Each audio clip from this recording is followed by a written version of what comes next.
Hello there, Star Wars toy fans. This is Jim, and thanks again for taking the time to stop by my channel. I hope all is well with you in these crazy and turbulent times that we are living in.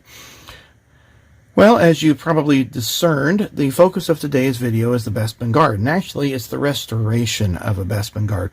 I happened to pick up 3 vintage Kenner Star Wars action figures off of a vendor from Mercari that arrived on Friday. And I had to laugh at the description that the vendor put. He said these have quite a bit of carbon scoring on them, and these figures have seen a lot of action, and he was not kidding. So I'll move my childhood Bespin Guard there. These are the 3 figures that I picked up, and of course the AT-AT driver and the biker scout did not quite have as loose limbs as the Bespin Guard did, but you can see that his limbs now are pretty stiff. I had put some plastic rod around there, melted that in. I did a video on that a couple weeks back, so that's, and I need to do the same with the legs, because the legs are pretty loose, and then give him a nice paint job. The biker scout, his arm's pretty loose, and I will do the same for him. He had a lot of yellowing there, and on either side, so I used some retrobrighting. I've done a previous video on that as well. His arms, I've never seen such loose arms. I could literally do this with him and the arms turned around like a pinwheel. It was crazy. And part of that was due to the fact that the torso was cracked. So you can see there's a little bit of a split there that I wasn't able to quite seal up. But it was split all the way down to almost to the waist. And in fact, there was a major crack. There was a chunk that was already starting to come out there. So I thought, well, I'll just take it apart all the way. And as you can see from the photograph, there are all the pieces. So you have the 2 halves of the torso, the arms, and the legs. The head decided to stay attached to the torso, and so I just left it there. Now what I ended up doing, since it was already apart, in order to stiffen up the limbs, you'll see there's a little disc on the edge of each of the limbs. So I took some shrink tubing, and I've got all sorts of various sizes here for electronic projects that I use. And I believe that what I used was 3/16. And I just kind of stretched it on, pulled it on with a pair of pliers, and then cut it off.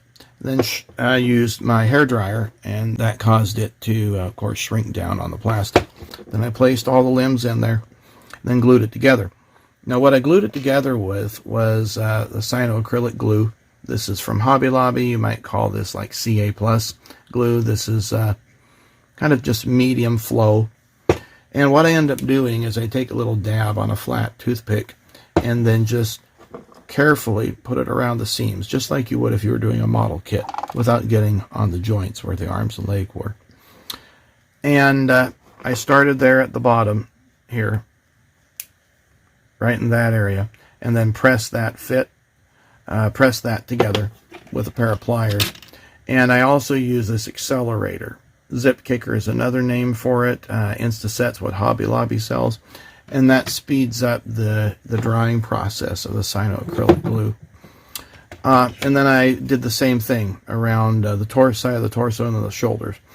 I did try to close that with pliers and it wouldn't close, so I just called it good. Now, the next thing to do was to fill in the gap that was here. And so what I ended up using was a product called Quick Steel, or as this is called, Steel Stick. And it's really a 2-part epoxy. And you'll see the 2 different colors here. I'm almost out. So you just cut off what you need, and I cut off more than what I needed, and just kind of press the 2 shades of gray together.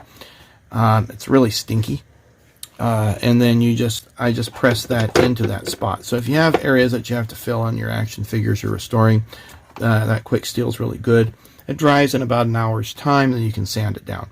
I've used this on some of the pinhole rusty spots when I was restoring my Model T, as well as on other household projects where things needed to be filled in. So once that was done, it was then repainting. And it was very difficult to match the color exactly of the plastic. So I just decided to repaint the whole thing. So you can see that from my childhood one in my right hand, it's a pretty close match.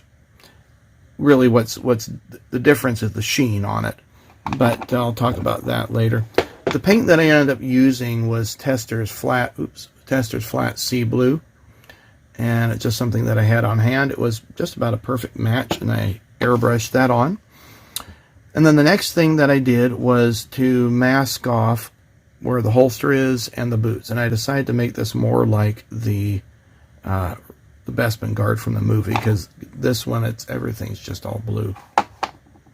Now, the type of masking tape that I use, I get at an auto paint store, and I've got various sizes here that thicknesses. So this is a 1/4 inch, and this happens to be a 1/2 inch. I also have 3/4 inch.